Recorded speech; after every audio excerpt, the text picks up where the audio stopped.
जरा सोचिए, शुक्र यानी प्यार, खूबसूरती और आराम का ग्रह, वो अचानक से पहुंच जाता है ज्योतिष के एक ऐसे घर में जो है संघर्ष और चुनौतियों का मैदान।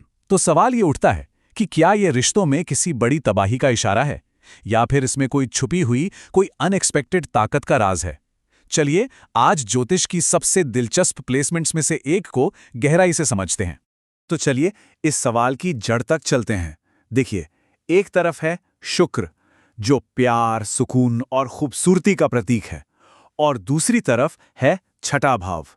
ये हमारे जीवन का वो बैटलफील्ड है जो रोग, कर्ज, दुश्मन और रोजमर्रा की मुश्किलों को दिखाता है।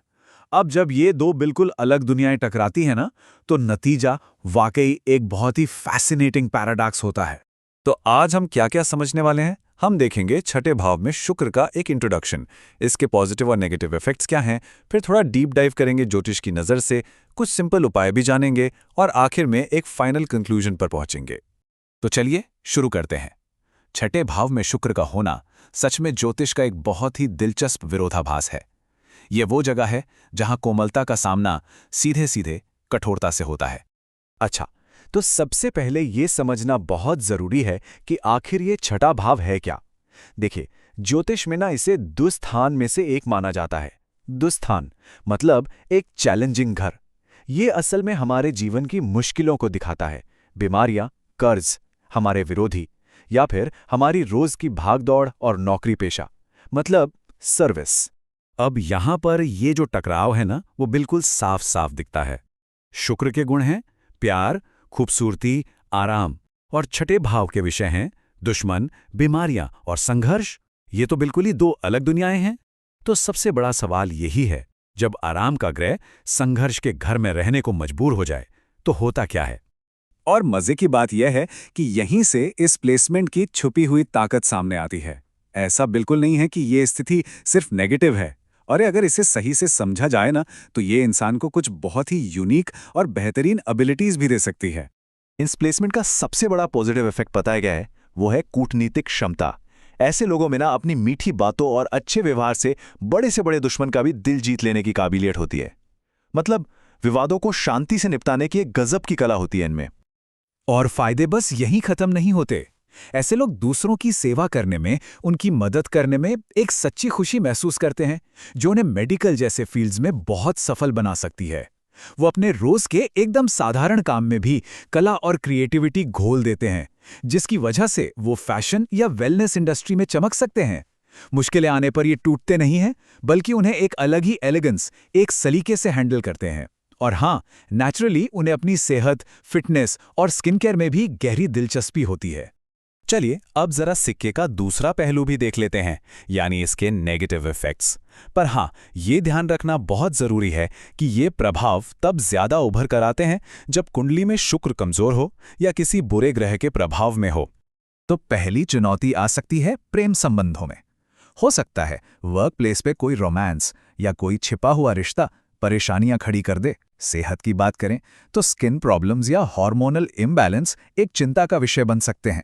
वैवाहिक जीवन या पार्टनरशिप में भी लड़ाई झगड़े होने के चांसेस रहते हैं, जो कभी कभी कानूनी लड़ाई तक भी पहुंच जाते हैं। और हाँ, शुक्र के असर से मीठा खाने या बस आराम करने की तरफ जो झुकाव होता है ना, वो सेहत पर बुरा असर डाल सकता है। चलिए अब उन लोगों के लिए थोड़ी गहरी बात करते हैं जो इस विषय को और सीरियसली समझना चाहते हैं। आखिर इस प्लेसमेंट के पीछे का ज्योतिषीय लॉजिक है क्या? जैसा मैंने पहले भी बताया था, छठा भाव एक दुस्थान घर है। ज्योतिष में छठे, आठवें और 12वें भाव को हमारे जीवन की चुनौतियों और हमारे पिछले जन्मों के कार्मिक डेट्स को दिखाने वाला माना जाता है। यहाँ कोई भी ग्रह आके बैठे तो ये उसके लिए एक परीक्षा जैसा होता है। तो यहाँ पे जो सबसे मेन बात है वो ये है, शुक्र का जो नेचुरल स्वभाव है वो आराम और सुख का है। ये उसका कह लीजिए कंफर्ट जोन है।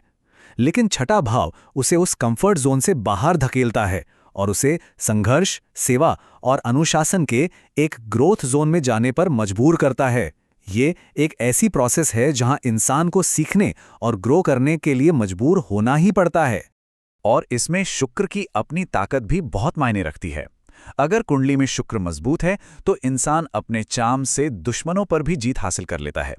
लेकिन अगर शुक्र पर शनि या राहु जैसे ग्रहों का असर हो तो ये लंबी चलने वाली हेल्थ प्रॉब्लम्स या बहुत ही कॉम्प्लिकेटेड रिश्तों को जन्म दे सकता है। तो अगर किसी की कुंडली में यह सिचुएशन है तो घबराने की बिल्कुल जरूरत नहीं है। ज्योतिष में हर चुनौती के साथ उसका समाधान भी बताया गया है। आइए कुछ बहुत ही सिंपल उपायों पर नजर डालते हैं जो लाइफ में बैलेंस और पॉजिटिविटी ला सकते हैं। ये उपाय बहुत ही सरल हैं और बहुत असरदार भी। हर शुक्रवार को सफेद कपड़े पहनें। धन और सौंदर्य की देवी माता लक्ष्मी की पूजा करें।